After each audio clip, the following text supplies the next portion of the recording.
नमस्कार, मी रश्मी कोकण कट्टा या रेसिपी चॅनल मध्ये आज तुमचे स्वागत करते। आज मी बनवणार आहे कंटोळीची भाजी। त्यासाठी मी ही कंटोळी उभी पातळ कापून घेतली, जशी आपण कारली उभी कापून घेतो आतल्या बिया काढून तशीच ही उभी पातळ कापून घेतली। त्याच्या मसाल्यासाठी इथे मी थोडासा खोबरं, सुकं खोबरं, एक छोटा कांदा बारीक कापून घेतलाय पातळ उभा, थोडंसं आलं आणि 7 ते 8 लसणीच्या पाकळ्या। त्यानंतर इथे मी चण्याची डाळ घेतली, ही 2 तास मी भिजवून घेतले। टोमॅटो, अर्धा कांदा, तेल, चवीपुरतं मीठ, लाल मसाला, गरम मसाला आणि हळद। इथे मी ही कढई थोडी गरम करून घेतले। ह्याच्यामध्ये अगदी अर्धा चमचा फक्त तेल टाकून घेते। त्यामध्ये हे जे मसाल्यासाठी कांदा, खोबरं, लसूण आणि अद्रक घेतलं होतं हे थोडंसं भाजून घ्यायचं।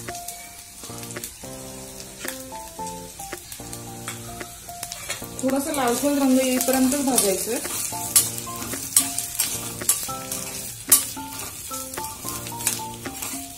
या कांद्याला छान असा थोडासा लालसर रंग आलेला आहे, तर गॅस बंद करून हे थंड करून घ्यायचं आणि मिक्सरला बारीक करून घेऊया।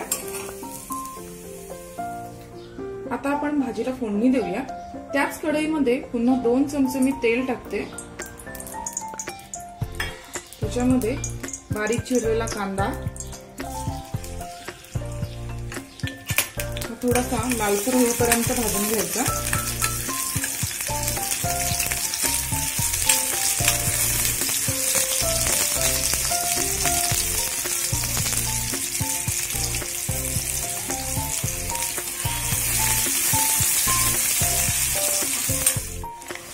कांदा थोडा लाल झाला की यामध्ये एक छोटा टोमॅटो चिरून घेतला होता तो टाकूया। आपण थोडा मऊ होऊ द्यायचा।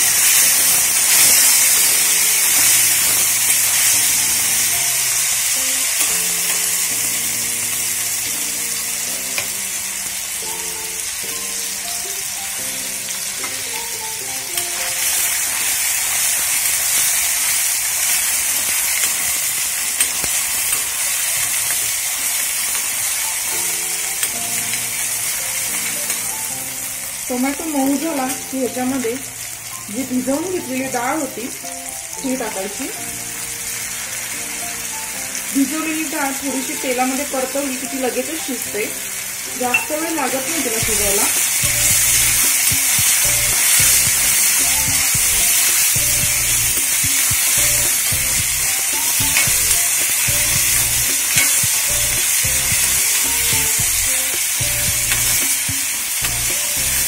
अगदी 2 मिनिटच फक्त परतवायची।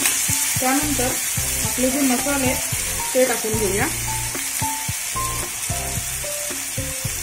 मसाले सुद्धा व्यवस्थित तेलामध्ये परतून घ्यायचे।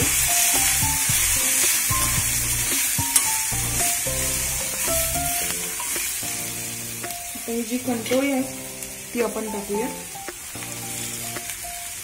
पुन्हा व्यवस्थित मिक्स करून घेऊया। ही जी भाजी आहे ही फक्त पावसाळ्यात आपल्याला मार्केटमध्ये उपलब्ध होते। भाजी छान अशी मसाल्यांमध्ये परतून झाले। आता ह्याच्यामध्ये फक्त अर्धा पेला पाणी ओतायचं,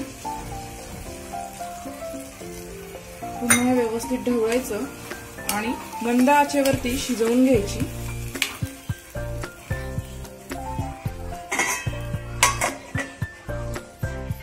5 मिनिटं झालेली आहेत। आता आपण झाकण काढून घेऊया।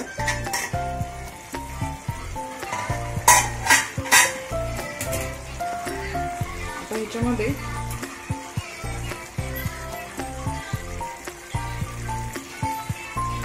जो आपण मसाला भाजून घेतला होता तो टाकूया। मसाला यासाठी जेणेकरून त्याला थोडासा थिकनेस येईल म्हणून मसाला टाकायचा। जर तुम्हाला सुकी भाजी करायची असेल तरी तुम्ही करू शकता।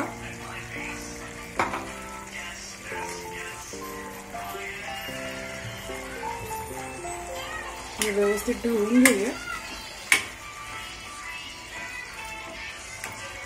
ह्याच्यामध्ये चवीपुरतं मीठ,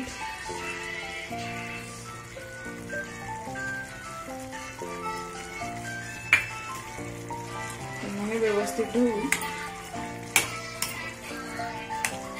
पुन्हा 5 मिनिटांसाठी त्याच्यावरती झाकण ठेवायचं. मग आपली भाजी तयार.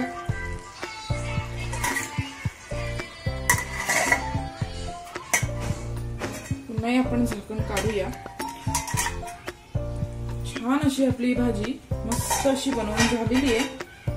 तुम्ही पाहू शकता, जास्त घट्टही नाही आणि जास्त पातळही नाही. तर ही भाजी आपण सर्विंग बाउल मध्ये काढून घेऊया.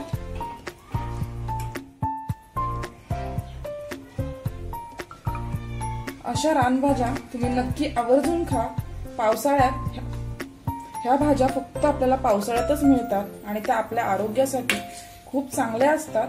त्यामुळे अशा भाज्या जर तुम्हाला मार्केटमध्ये जर मिळाल्या, दिसल्या, तर नक्की आवर्जून घ्या आणि त्या बनवा. धन्यवाद.